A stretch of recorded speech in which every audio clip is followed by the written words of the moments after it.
Hi, it's your girl Zibenani, and you are on your favorite show, the Meet the Boss Show, where you also have entrepreneurs, artisans, creative minds, and the list goes on. On today's show, we're having an amazing person. Personally, we've been talking. I don't want to blow a trumpet. She's nicknamed the Indulger. Let's go for a quick commercial, and we'll be right back. Looking for a business? Log on to connectnigeria.com. It's still our show, like I said, Meet the Boss Show, and today we're having an amazing person, a lady that loves flavor. She loves nipping on a lot of things, and that's why she is the CEO of Sweet Indulgence. She is nicknamed the Indulger. Good afternoon. Good afternoon. How you doing? I'm very well, thank God. Okay, I don't want to look like or sound like I'm blowing your trumpets. How did you come about Sweet Indulgence, Olamide Smith? Okay, a friend of mine came up with the name Indulgence, and I thought of a way to make the name more appealing, so I added sweet to it, hence the name Sweet Indulgence. And I bet you love flavor so much. Definitely. So where are you from, Olamide Smith? I'm from Lagos State. Okay, and you grew up in a... I grew up in Lagos as well, family of about 11? That's a large family. Very large, 9 kids, but yes, quite a large family, Okay, so growing up, did they actually encourage you to have a startup company of your own, which is the Sweet Indulgence company? I'm the second to the last, that's second to the last child. And baking started from my love for creativity and cooking. I love to cook. Sometimes I just come up with some recipe from the top of my, not like I have anything, any guide I'm working with. Just try something, just mix this and this, and it's nice, and I can be very particular about taste as well. Then also the creativity part, in school then my teachers used to call me to come and write on the board, and then I had no note of my own, just write and write. Well, a lot of people said I had a good writing. Back then, cards on cards used to be handwritten. So I used to write for, quite a number of people. I wrote for my sisters, my older ones and all. So it was basically love for cooking and creativity, basically. Okay, so you studied microbiology. Yes, I studied microbiology. How does that have to do with? At this point, it has a lot to do with it because I read microbiology in school. Now, the study of microbiology has enabled me to work under aseptic techniques, meaning we can actually work under hygienic conditions. I can also ensure that, we avoid things like food poisoning because I have a very good knowledge of what food poisoning is about, which is very essential. If you have to operate a food business, you need to be very knowledgeable about food poisoning. Okay, so tell me about Sweet Indulgence, how it all started. How long have you been for? Sweet Indulgence is about 4 to 5 years now.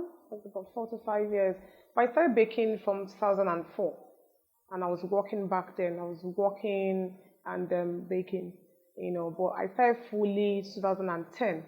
But when I resigned 2010, I didn't just, start baking and all. I went for a course, in French pastry. Okay. And I came back 2011. I think I went for it January 2011 and came back that same 2011. And we started Sweet Indulgence. Okay, so does that mean that if you want to be an entrepreneur, if you want to be a CEO like yourself, you have to get to quit a particular job? Because you said you had a job you were running before and you had to quit. So what was your major reason for quitting? I think at that point it was right. It's not just about quitting your job. You also need to ensure that you have the right frame of mind. I'd worked for a while and I was baking, working. In fact, I burnt a lot of cakes because when I, back then when I got back home, I was actually very tired and I still had to take a cake to work the next day. Probably sleep off. Yeah, that's risky. Don't try this at home. But then it got to a point. I told myself, I think this is the right time to leave. So I started planning my exit. So after the resignation from work, what did you do?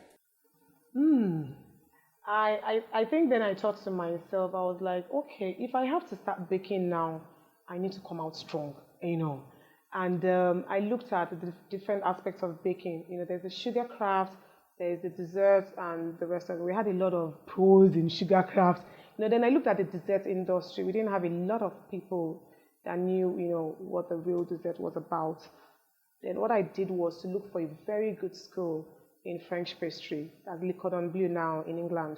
So I said, okay, I think it's time for me to come in through this dessert angle. Let's shoot, and a very sharp shot and all. Yeah. So I went to Le Cordon Bleu, 2011. Okay, so for startups, what would you tell them? For startups, the first thing is you need to believe in your product, because you're your first customer, really. If you cannot sell it to yourself, how do you want to sell it to the next person? You need to believe in your product. Then, for me, at the point when I started the business, that's Sweet Indulgence now, I didn't have like backup options like, oh, if this doesn't work, maybe I'll do tailoring and all. No, because at that point, more like you already plan to fail. So I told myself that it has to be this or nothing else. So this has to work, So for startups, I would encourage them to be determined, to be focused, and also prayerful, really. It also takes grace for these things to work. Okay, so after burning cakes, you had to... Rebake. Okay, you had to rebake. Then you also had to be a master in your trade. What certification did you get after, majoring in microbiology? Okay, when I started, the first cake school I went to was for about 3 weeks. I think that was during my service year. I was a bit bored at home. I was like, I need to do something. I need to add value to myself. So I went to school for about 3 weeks, and after that, I told myself, okay, this 3 weeks is not enough. If you really need to use this in future, you need to keep adding more to your knowledge. I practiced a lot, then I went for a sugar craft course, as well. Then I kept, on my own, I kept working on my recipes. Okay, what can I add? What can I remove? If I remove egg, if I remove sugar, what impact is it going to have? Yeah, that reminded me, because I know you said something about you learning recipes, and at the point you even forgot the initial or original recipe. Please tell the viewers about this. Okay, the first school I went to, we had like, in the school, in your cake school, they give you like recipes. Okay, this is how to make sponge, this is how to make this and that.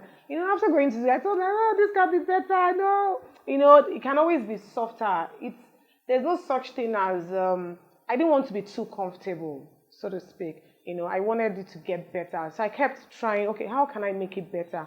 If I understand the fundamentals of how this works, if I understand the function of eggs, sugar, flour in a cake, if I remove this, subtract that, what am I going to get? Basically experimenting, at some point, I forgot the original. I'm like, okay, what exactly did they teach me in school? And all. So really, that's how it's been. Okay, so how indulgent are you, aside from your cakes? Because I know when I saw your name on Instagram, I was like, Indulger. She really has to be a very, very social and a romantic person. So if you're not working, what are you doing? Well, romantic, yeah, I think I'm going to agree a bit, If I'm not working, I'm not very, very outgoing. If I have to go out, I'll probably go to the movies or traveling maybe once in a while. But I'm not very, very social. Not very social, but sometimes I go out, okay, say, oh yeah, I mentioned movies earlier. Traveling once in a while. Yeah, maybe games, but clubbing, nah, not too over-the-top social person. Okay, so what makes your own cake or recipes different from your competitors? Well, for me, apart from the name Sweet Indulgence, I'm basically focused on 3 things: craft, taste, and indulgence, meaning if somebody looks at a cake, it needs to appeal to that person. That's where the craft comes in. I want customers to be able to see our cakes and, oh my God, who made that? Because if it's not appealing, how do you even get to try it? You may not even be encouraged to try it in the first place. Then the second for me is taste. Now, after seeing this beautiful cake, you need to slice into the cake and still have a feel and enjoy yourself. Not just, oh, it's a beautiful, oh my God, but it doesn't taste so good. No. When you slice, that's where the complete indulgence comes in. You look at it and you taste it and you're still like, oh my God. So you must have the ability to indulge as well, your sight and your taste buds. And the third one? The third one is indulgence. That's the overall package now. I'm sure you've been enjoying the prep talks from Olamide Smith, CEO of Sweet Indulgence. If you want to be an entrepreneur, I have to tell you in our words, you have to learn how and get ready, yes, to fail. Because if you don't fail, you can't be successful. Yeah. Let's quickly go for a commercial break and we'll be right back. Looking for a business? Log on to connectnigeria.com.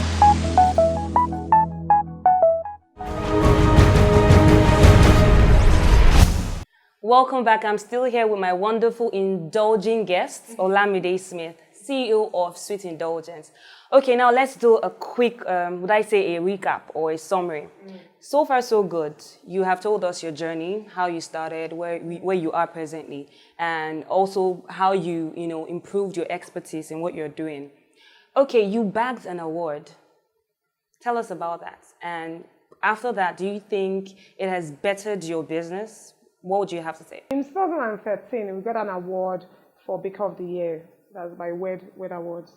Okay, and I think it gave us some level of recognition, because I'd spoken with a couple of customers before, and they go like, "Oh yeah, Baker of the Year 2013. Oh really? That means she knows what she's doing, like that." So it helped us, to a large extent, in terms of recognition, and it also helped me personally. Not for me, the award is a good thing, but there's more. It helped me because I was able to understand that if you work hard, you'll be recognized. It's not just in vain, So for me, it also helped me to understand that, okay, your recognition, your hard work has been recognized, but you can still do better. So I didn't particularly just sit back, relax, and enjoy after the award. I've also been on one or two other things to help improve myself. okay, and your experiences with customers recently. I want you to give me, because I know you told me about it before the interview, so I want you to tell viewers your very recent experience with your customer. Wow, with customers, there's a lot to expect. You get to see different things. You have the very nice ones, the extremely nice ones. You have the ones that will be so nasty that you just, the ones that don't want to talk about. But customer is king at every point in time. You just have to be able to manage them somehow. But recently, a customer did something. She was overly impressed, and in fact, she sent our picture, the picture of the cake she ordered, and the one we made for her, to Linda Ikeji. And prior to that time, I'd always told my staff that, because I know Linda posted a couple of cake disasters on her page, and I used it to encourage myself and say, "Come, we don't want to see this. We don't want to see pictures of ourselves on Linda. So let us ensure that everything is on point. Let us ensure that, the detailing, the taste, you don't want to see this kind of, it's exposed to the whole world. And when someone called me and was like, "You're on Linda," I'm like, uh-oh. For what? Because at that point, my head kept going back and forth. Did we make any bad cake? No, I can't remember any. Did we do this? What did they do it behind me? Oh, okay, I don't think so. Said, okay, just go and check now. And I was like, okay, for what it is, let me check first. Then I saw it, and I was particularly in fact, I felt so flattered because the post was about what a customer ordered for and what we made. And ours was even better than what the person ordered for. And we had a lot of good comments. "Oh my God, what's the name of the baker? What's the number? This is better. This is it." And I'm like, "Oh, yes. That touched my heart, That was particularly good, Okay, so, all right, your journey so far, would you say you've been having challenges? Really, so far, funny enough, I don't, it depends on the way you see things, When you see them as challenges, like they're stumbling blocks, you may not really move much because you think the whole world is against you. But when you see it as something to motivate you, because remember the likes of them Faraday, Einstein, and, the very, very, very big people are up there, they experience challenges at some point. But they didn't stop there. They use, those challenges as exactly to motivate, to better themselves. We've had, in fact, NEPA is even one of our PhD is even one of our challenges, because we use a lot of light for our desserts especially. But for me, it's not the end of the world. It's not time for me to say, okay, it's time to stop making desserts because PHCN is not, the way we would have loved it. No, but it's time for me to get a generator and a backup generator. So when you see challenges or when you see things that look like challenges, it's time for you to ensure that, okay, how can I make this, how can I use this to better myself? So it just depends on the way you see it. Okay, a way to convince people out there actually, because we figured a lot of people don't read books anymore. As an entrepreneur and as a CEO, do you read books? Yes, I do. I do. I read a lot of books. I've not read a novel before, unbelievably, yes. So what kind of books do you read? I read more of motivational, inspirational books. In fact, before I resigned, there was a book I bought, somewhere. I think Before You Quit Your Job. Yes, I can remember. I think by Robert Kiyosaki. So I was like, okay, since I'm planning to quit my job, yes, what's going to happen before you quit your job? So I bought the book and I read it. I'm like, okay, yeah, good. Oh, okay. Oh, Young yeah. course, it was motivating. It was motivating for me. Then there's another book, I think, how to get from where you are, how to move from where you are to where you want to be. That's also a very good book. So I read books. I read a lot of motivational books, and I read my cake books as well. Okay, so which one of the cakes do you like working with, or products? Do you like the buttercream, desserts, or fondant cakes? Very big question, really. Honestly, I like the three. I like, so many times I thought to myself, okay, if this department is stressing me, can we really scrap this department? But my answer is no, because for fondant, it brings out the creativity in me. You get to design a lot of things, bring people's vision or dreams or expectations to reality. So I love the sugar craft part of it. That's when you see objects flying, things jumping on a cake. That's fondant. Then for the dessert, that's what I really went to, learn really intensively outside the country. I like that because it appeals to your taste buds.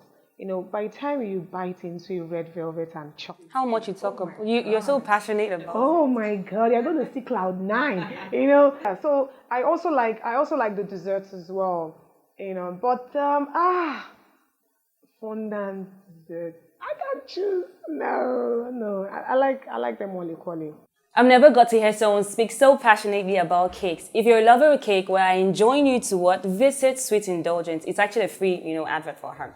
Anyway, it's still your girl Zibernani on the show Meet the Boss, powered by ConnectNigeria.com. Until next time, I remain my same self saying, be safe. Grow your business fast. Log on to ConnectNigeria.com.